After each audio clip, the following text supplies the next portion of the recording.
So we have come at the end of this canto, the secret knowledge. First, I'll read out the passage, then we'll dwell upon it. There is a plan in the mother's deep world-whim, the purpose in her vast and random game. This ever she meant since the first dawn of life. This constant wheel she covered with her sport, to evoke a person in the impersonal void. With the truth light, strike art's massive roots of trance, wake a dumb self in the inconscient depths, and raise a lost power from its python sleep, that the eyes of the timeless might look out from time, and the world manifest the unveiled divine. For these he left his white infinity, and laid on the spirit the burden of the flesh, that Godhead's seed might flower in mindless space. So this is the passage, and the caption line, as you see, is there's a plan in the mother's deep world-whim, the purpose in her vast and random game. To our general understanding, it may appear that this whole world movement is only a kind of a fancy, a whim, and everything what is going on in this world, we cannot know, and all seem to be a mechanical process, a chance happening, as we say, and there is no purpose behind it.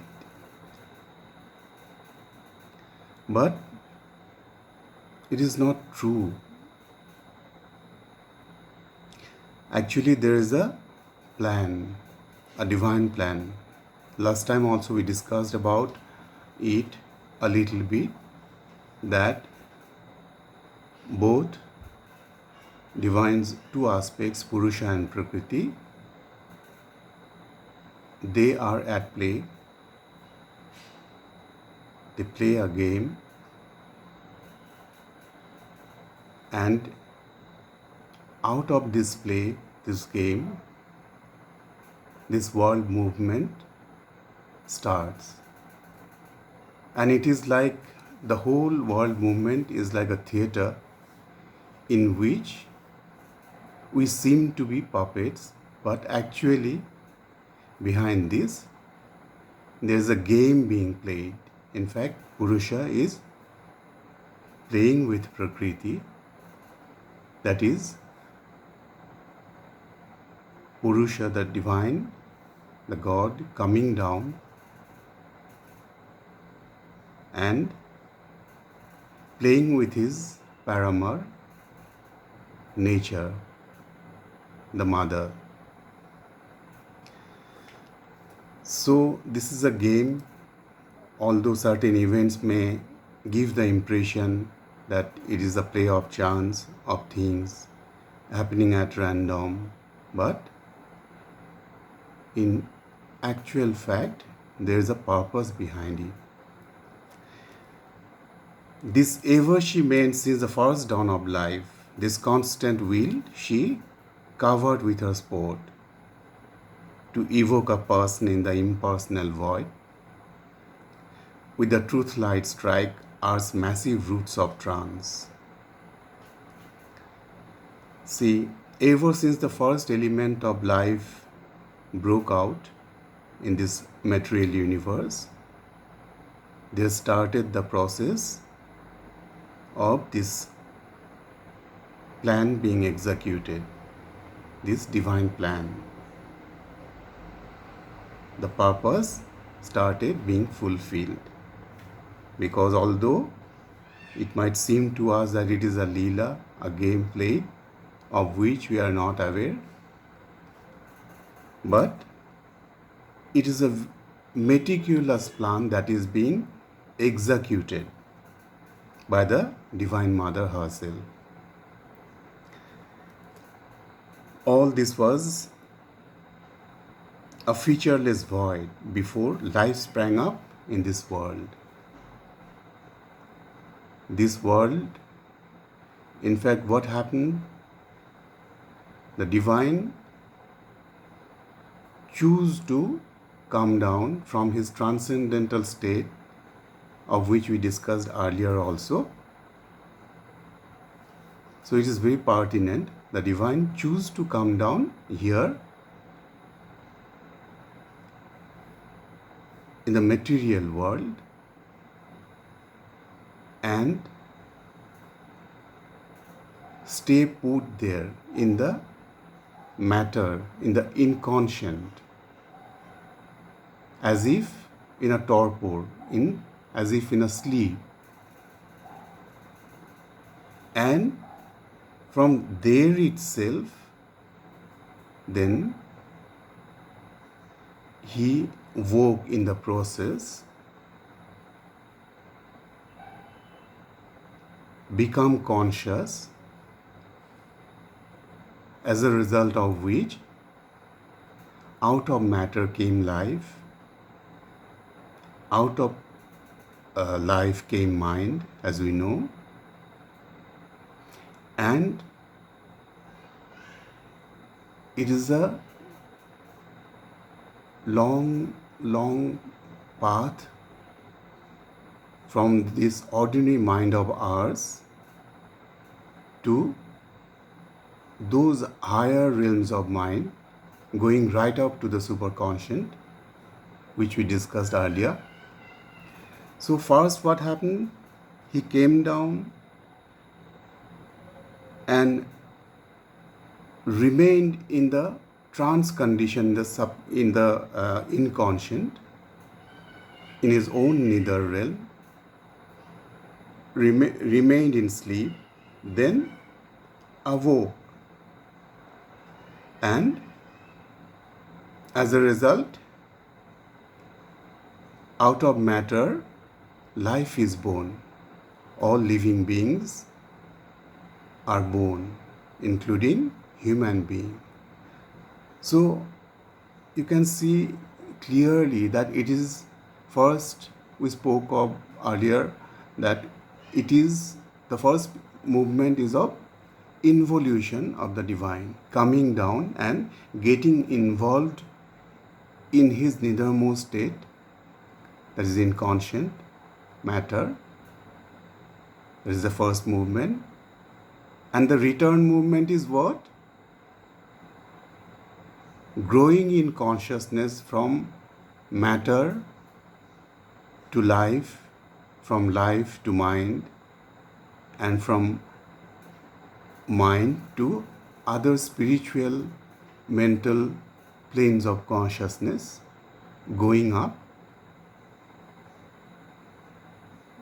the ultimate journey of which is return to his own infinite transcendent state, that is Sachchidananda. So he chose to come down, remain in coiled sleep in the inconscient, and again climbing with his consciousness, taking all of us together and making us aware from matter to life, from life to mind.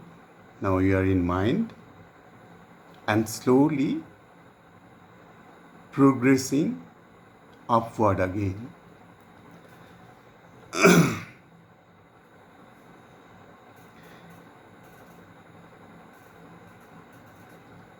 Why it is so? that the eyes of the timeless might look out from time and the world manifest the unveiled divine. Because as it is, we all under this intermediate plan remain here unconscious, and from this unconsciousness and ignorance we have to climb upwards through the spiritual ladder and reach our destination, that is the status of transcendence. That is why it is said that the mother has a plan which but seems to be a deep world-whim. But there is a purpose in a vast random game. It might seem to be a game to our eyes who are not aware, but eventually it leads towards that only. And for this he left his white infinity and laid on the spirit the burden of the flesh, that Godhead's seed might flower in mindless space. So, what is white infinity? White signifies purity. So, the divine, the God has left his that status of Sachchidananda which is pure, infinite. The spirit was pure and unburdened there, was laid under the burden of flesh here. He has donned the robe of matter here in this world, because there in his transcendental status he is free, he is infinite, he is pure and nothing touches. But when he comes down here, he has to don the robe of matter, and matter, as you see, is dense, and as a result all its ignorance, resultant factors of ignorance, limitations, all these are there.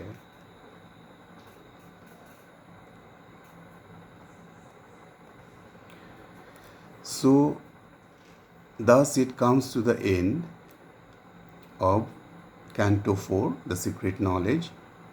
In fact, this is the most important canto of the whole epic, and he has compressed his whole philosophy in this particular canto in graphic terms, and that is why it is said to be the most important canto and base also, on which the whole epic is gradually built. And he has given lot of, in this particular canto itself, he has given lot of key ideas of which we have become aware as we kept on taking up those caption lines, as you see.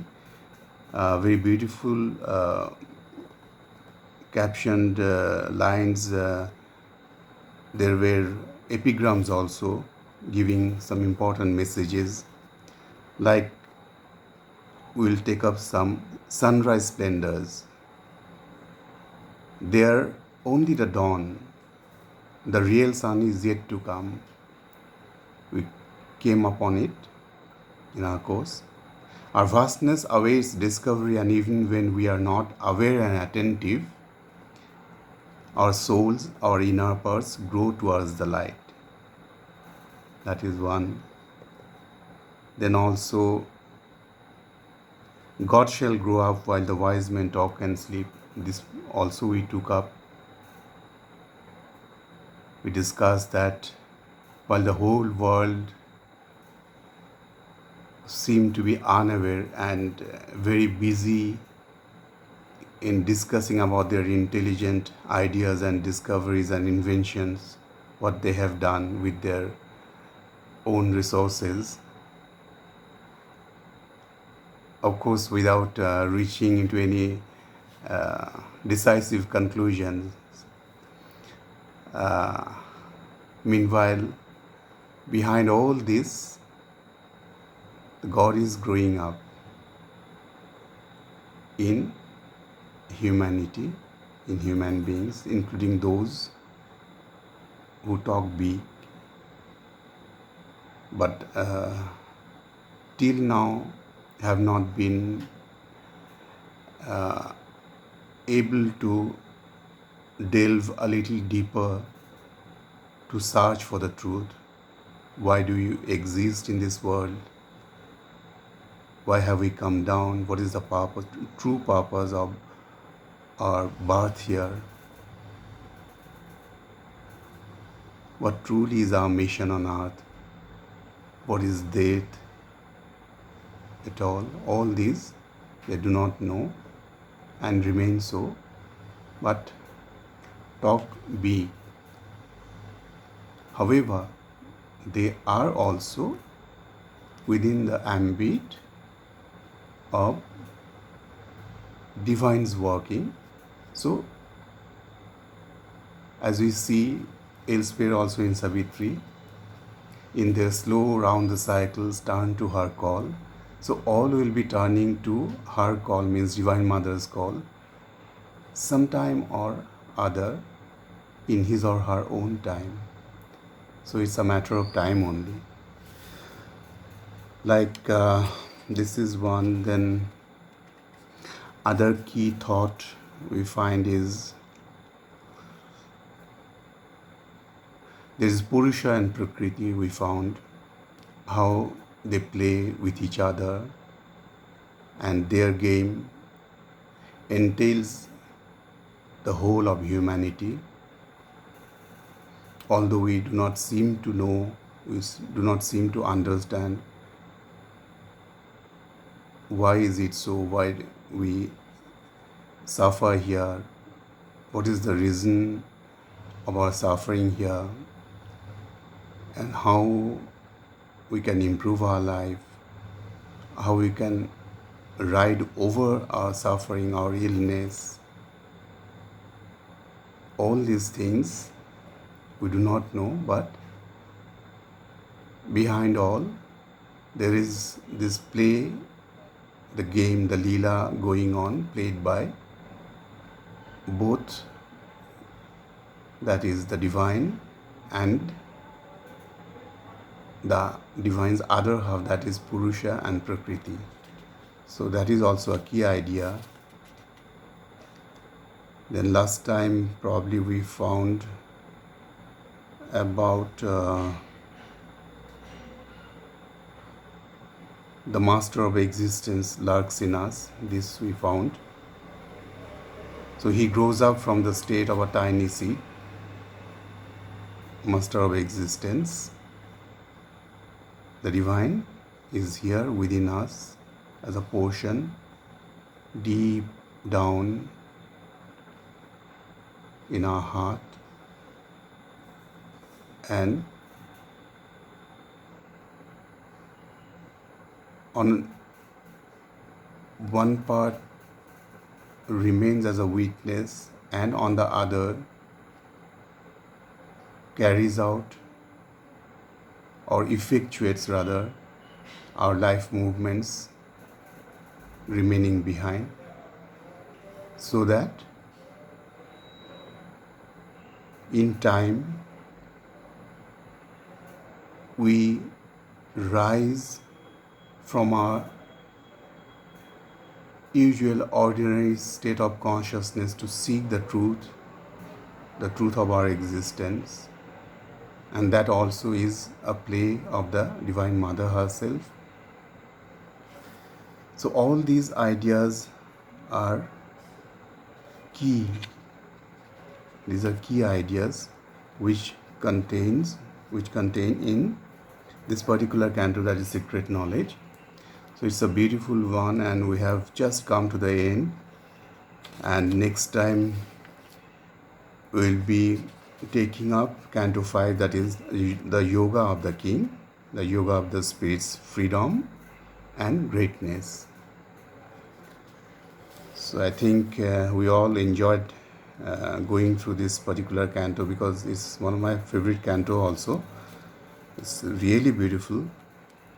Of course, the whole of Savitri is beautiful, but this particular canto gives us the background of how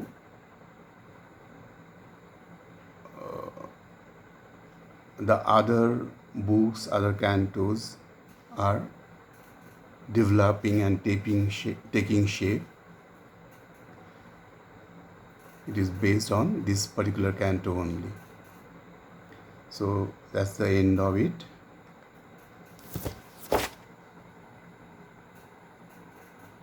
Jai Ma. If you have anything, please.